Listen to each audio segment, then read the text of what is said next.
And welcome back to our comic book room. My name is Trent Deckard, and this is our camera person, Kyla Cox Deckard. This is me talking to you directly with someone else holding the camera. It's a little bit weird. We are recording our comic book reading for tonight. We're doing it a little bit early. Tonight, we're going to be reading Tomb of Dracula #1. And I'm extremely excited about this one because not only do I have this comic, but it's signed by artist Neil Adams. He did that for me at a convention years ago in a silver pin, and you probably saw that on the cover as we were going. Couple things I want to say before we get started. All through October, we're going to be doing Spooky Saturday live comic book readings. And this is so that you have something to do in your house at 7 o'clock on Saturdays, since you can't go out to as many things as you used to, or at least you can't go out to things that are indoors, particularly here as it gets colder. If you do go out somewhere, why don't you please wear a mask? Masks are worn by superheroes, and you can be one of those too. I want to tell you about something that we have ongoing here. Follow me, camera. These are t-shirts from my campaign that we are now 32 days before the election, and I have about 3,250,000 of these left. And it's clear that our friend Trent shirts are not as in demand as some other political shirts out there based on that. Here's the deal, and Kyla knows this well, because she's been donating herself. If you take $25 you didn't plan to otherwise spend on it, and give it to any not-for-profit benefiting our local community, and look, we're not going to fight you on the details with that, $25 to any not-for-profit, we'll give you one of these shirts. We got all sizes. All you got to do is let me know that you did it. That's $25. And that way, we take something from politics that's not being used right now or not being used to benefit others, and we're going to make that benefit others. And that's an awesome thing to see out of our political system. And those of you listening to me out there know that our politics could be a little bit different right now. We could be a little bit more together than we've been. Next up, I'm going to tell you about what we're reading for next week. And we're reading Walking Dead #1. It'll be a different read than tonight. This came out in 2003. In fact, I got the reprint because I was too I was too stupid to buy the original when I literally picked it up in the comic book store, looked at it, kind of poured through it, was fascinated, but was a little bit too scared of it. We're going to read this next Saturday night. I have the reprint. If you wanted to buy the original right now, I can tell you the price. It's about $350 on eBay. You might find it a little bit better. And it was $750. The show has been canceled, and that is helping that price to go down. And so I look forward to one day when I'm 83 years old, buying a copy for about $25. If any of you got one or you want to buy me one, that's fine. But there's probably better uses of your money. I can read this reprint until we get there. So Kyla and I are going to be reading Tomb of Dracula. If you watched this last week, what were we reading, Kyla? Oh, we were reading She-Hulk #1. Kyla and I turned it into kind of a date night thing, and we giggled the whole time like we did when we were kids. And Tomb of Dracula, there might be a little bit of that too. There might be some references to the goofiness. Tomb of Dracula #1 came out in a time when Marvel was trying to get back into monsters. Monsters had been banned from comic books because they were too creepy, made parents creeped out for their kids. This is Marvel coming back to that, and they do so in the best ham-handed way that they can. It's a good comic. It's just classic Marvel doing Marvel. All right? So let's get to this comic book. Kyla, if you want to turn us on to the comic. It's a slow pan. We might even look at Curry again. Those of you saw in the opening, I gave Curry the old claw, and he gave it to me, what for? Let me set the scene. I'm going to cut a bunch out of this today because the video, we can't make it 9 hours. Tomb of Dracula. We're going to start. There's 3 people you need to know about. Actually, there's 4. There's Frank Drake, who's our main protagonist. Frank Drake, really Drake is short for last name Dracula. He's actually a descendant of Dracula. You got his girlfriend Jeannie. I don't think we ever learn her last name. Typical Marvel, they don't give the last name of women, always consistently like they do the men. And then you got his buddy Clifton, a name I absolutely love. I have a Clifton in my family, and I think it's an awesome name. We got his buddy Clifton. Now, Clifton is not really a buddy. He's an unsavory character as you get to know them. Anyway, they're all over in Transylvania. They're going to the site of the tomb, the castle of Dracula. They don't know that there's actually a tomb there with Dracula, but we'll get to that in the comic. I want to set the scene. Basically, when they arrive, they can't get any real villagers to take them serious on their quest, and when we join them, we're going to see them as they kind of arrive to the castle. We're going to start right here. And all that you're missing from what I'm not reading is a bunch of angst, okay? So Kyle and I cut that. Softly at first, and then with increasing loudness, in the castle of Dracula, a rustling builds. It sounds like the creaking of autumn leaves, and then like something more, something leathery, something quite powerful, something deadly. Frankie, do you hear anything? Frankie, that sound, it sounds like bats! This is the best we can do on a sound of bats going through the castle Dracula and attacking our friends. Frankie's seeming trance is broken and he moves. Get down, Jeannie, get down! Cover your eyes! Keep them away from your eyes! Frankie, oh, please, don't let them... They're gone! Good Lord, says Cliff. There's bats! I can't stand those filthy... Shut up, Clifton. Honey, are you okay? They didn't... Hurt me? No, I'm all right. I want to get out of here. Out of this entire country. Jeannie steps away from Frankie and Clifton. She moves into a pool of soft yellow light, her thoughts racing. I wish I never heard of this castle Dracula or of this mad country. Everything seems stranger here. Even the things I thought I used to know. Even Frankie. When he gave me this silver compact, it was as though he had given me all he owned. Now he's changed in a way. I don't know anymore. As we move to the next scene, I want to point out if there's several men watching this that are now racing out to get compacts, we think that's an awesome, awesome thing. That compact is going to come in again. But even as the trio, Frankie, Clifton, Jeannie, separate, one of them makes a move on his own. Clifton. Lord, what a pair. How could have I ever fallen for that dumb broad? Thinks she can cool things off with me, huh? Well, she's got another thing coming. You know, I've been doing a little bit of planning, and this whole deal ever since I first saw that book. And I'm not... And Clifton falls through the floor, screaming, "Holy crud!" And the floor gave away. I fell. Oh, man. As quickly as it begins, the fall ended in a well of fetid darkness. Cripes! Like I didn't break my leg. Where the heck am I anyway? Deed didn't say anything about a dungeon in this place. Whoa, Cliff, old boy. Hang in there a second. It looks like you found the proverbial pot at the end of the rainbow. Unless I miss my guess, this must be where Dracula's tomb is. In which case, Mr. Graves, you're gonna cash in even better than you expected. That fool Frankie, what an idiot. It'll serve him right when I take away his girl, the castle, and his crummy life. What is that? And Clifton sets his eyes on what appears to be a wall in which is written Count Dracula. Fantastic, says Clifton. It's the old boy's crypt.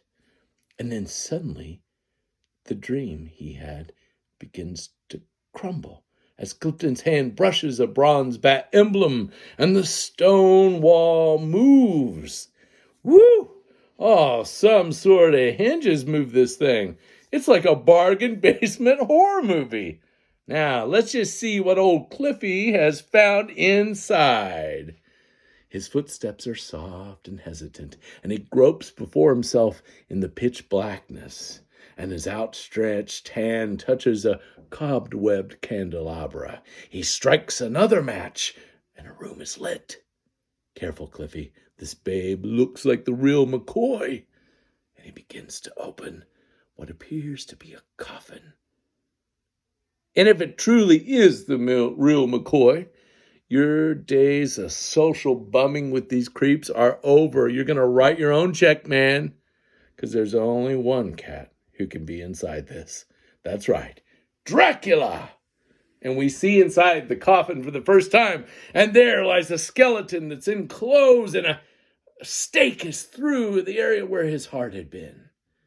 That seals it, Mr. Graves. He's got the legendary stake. This is the whole bit, the whole enchilada. This mad fool, he must have been a real wacko. He convinced all the clowns in town he was a vampire. Real megalomaniac. Well, Cliff. We have finally arrived. And it's not for me to judge this loony bird. Nope, I got other things to do. I'm just going to grab this stake, and I'm going to arrange a slight accident, one that'll set you up as sole proprietor of this here mansion and remove a certain obstacle to a young lady's affection. She's rich too, I know, and that's going to make me even richer. And with that, Clifton leaves quickly, and so he doesn't see something unbelievable begin to occur behind him. A strange coalescing begins in the dusty coffin, a coming together of ancient myths, of long, separate, disparate ash. He doesn't see the returning features slowly arrive, a release from the limbo to which a sealing stake had condemned them. He doesn't see that Dracula lives again. Huh? Says Cliff, hearing a noise. What's that rustling sound? And he turns to see Dracula standing behind him in the flesh. No! The very nerve of all of this. The years have been long, and I am weary of them. I yearned for those things for which I once lived. The clouds across a glowing moon, the baying of my night children, and most of all, I yearned for that most pleasing taste, the sweet nectar of life itself. His mind shattered with blistering fear. Clifton strikes out blindly. He has a gun he smuggled through customs. Remember, it's the 70s. And he pulls it out, and he begins shooting wildly, like chain lightning, bullets passing through Dracula to no effect. Clifton's words are lost in frustrated sobbing that soon begins, and then the sleek, black-haired man slowly steps forward and strikes. I've no time for struggling. And so you will join others far below in this pit, where you will wait with them for that moment. Ah! And Cliff falls down a giant pit. You will wait until I summon you, Clifton. It appears my castle is no longer deserted. I hear voices in the floors above. And one of those voices is a woman's. Back upstairs we cut, and we hear him-hawing Frank Drake talking to Jeannie. What? I don't understand. Are you sure, Jeannie? Don't be silly, Frankie. Of course I am. Clifton came down this way. I saw him running. Wait. What is it, honey? There's a hole in the flooring, and it's fresh. Cliff must have fallen through. Now, Jeannie, we can't be certain of all that. You'd better come away from there. No! Frankie, it's a bat. Keep away. Frankie, keep it away.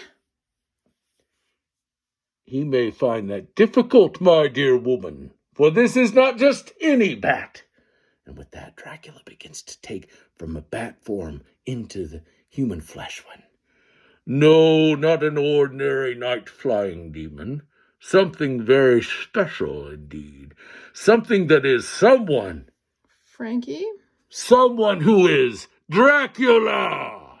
And the moonlight seems to catch in the pools of Dracula's eyes, and it flickers and dances, twisting in the ancient shadows as... Come, my dear, come to me. Don't listen to him, Jeannie. I can't believe it, but it's true. That's Count Dracula. And oh my gosh, there's something about his eyes. Jeannie! Don't try to stop me, Frank. I must go to him. Oh, Jeannie's in a real trance. We've seen it before. No, says Frank, smacking her back to her attention.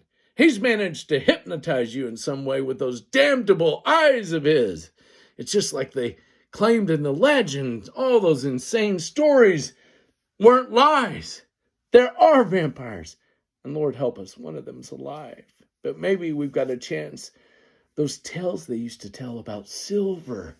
You are a clever man, says Dracula. Intruder that you are. That silver compact, remember that, betrays me. I cannot remain, but this I promise you. Foul daylighter, Dracula is not so easily dispatched for long.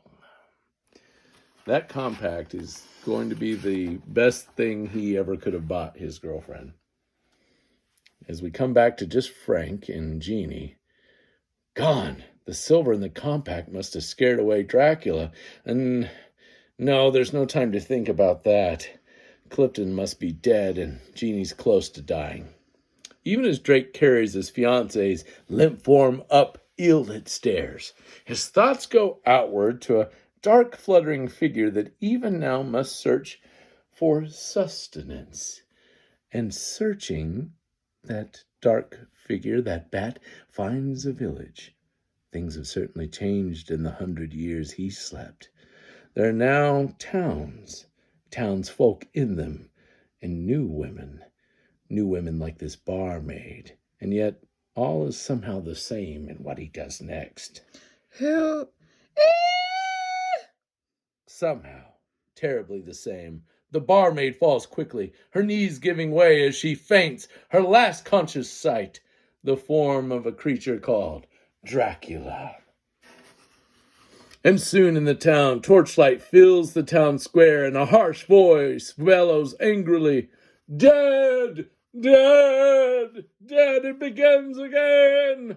Look! Need you all look? Can't you see the wounds? The marks of a vampire?" Them, it must have been the three, I think. They went to the castle, and now the girl is dead. You mean Herr Drake? Of course! He must have woken Dracula! Quickly, the people gather, primal fears driving them to clot together. Dim hatreds giving rise to the cry, "To the castle! To the castle! We must all go to the castle!" Unaware of the seething cauldron the town has become, Dracula returns to his crag-top eyrie, his bat shape melting, a new appetite returning to his breast. The girl, the one from the town, seemed corrupt.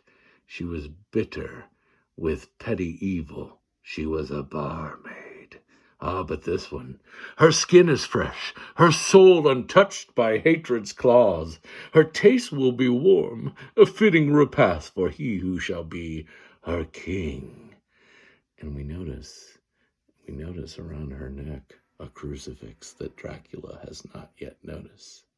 And stepping into the room, he fails to see this at all. Now, a tingling grows within Dracula's veins and eyes. Like twin sores, they begin to burn. Fingers twitching, Dracula moves forward, and he stops, his body wrenched by the sight which greets him. No, no, this girl's religious. A crucifix, Hades, take them away. Oh, who dared? I dared, buddy. You? You are a mortal, he says to Frank, who has emerged from the corner. That you think yourself fit to fight me here? My name's Frank Drake, Count. It used to be Dracula. So, that's right, so. I inherited this castle from my father, but I never really believed the legends of my family until now. Don't try to touch her, Dracula. I'd have to kill you. And how would you propose to do that, my friend? With a wooden stake? No, Count. With this. I know all the superstitions, how silver snaps some hidden weakness within you, and most of all, how you can't stand the sight of a mirror. My gosh, it's that compact again. The best investment Frank ever made in his entire life. Dracula's lips peel back, bearing yellow-stained fangs, and he snarls, "Roar, you cousin fool! The blood of Dracula runs in your veins. Someday the curse will visit you as well, and you, Herr Drake, you shall live with death." "That burns it, buddy," Frank says, throwing that compact up against Dracula's head. "Maybe I am a descendant of yours, but you were bitten, Count, and frankly, that's one thing I'm planning to avoid." Whack! "Idiot! Did you really think Dracula could be destroyed by a compact? You've sealed your fate, my friend, for whoever strikes Dracula strikes death herself." This is intense. Jeannie, meanwhile, her eyes open, they blink against the darkness. She shifts, aware of sounds from the room behind her. A sickening thud, and then, "At last, my dear, it seems we are finally alone." Frank! Far below, capped heads look skyward at that scream, and necks crane and eyes narrow. The scream is faded off, but the men hasten their pace. "To the castle! To the castle! We must all go to the castle!" And amidst the gray shadows, a hand flicks out, fingers darting. The girl stares, and slowly her eyes go blank. "There, my darling, there. Remove that hated bauble around your neck. Remove it." She hesitates only a moment, her arm trembling as she walks to the window. For an instant, the cross sparkles in the moonlight and then falls to the ground below. "What's this? A crucifix! It fell from my window. I know what that means. Friends, perhaps we're too late." Booted feet pound moss-sickened stone. Shoulders slam against wooden door after wooden door. Voices raised in fury. Torches flickering and diving in the blackness. The villagers enter the black castle, and with maddened frenzy, they put the castle to flame. While in the dusty attic room above, we find Frank in pain. "My head is spinning. Dracula must have thought me dead. Wait, what's that? It's Jeannie with him." His body moves blindly, almost without thought, and he once again, yep, you guessed it, he grabbed that compact, and instinctively he moves. "That blasted compact!" says Dracula. "How is this the same compact over and over? Where did you find this compact?" "Very well, I'll leave you, Frank Drake. And I'll leave this place, since it's doomed to burn." Smoke waters his eyes, stings his nostrils like a man in a trance. Frank Drake, lifts Jeannie's still body, and he staggers, almost falling outside. The villagers, they've given up. "It's over now. He's gone. Dracula's gone." And silently they leave.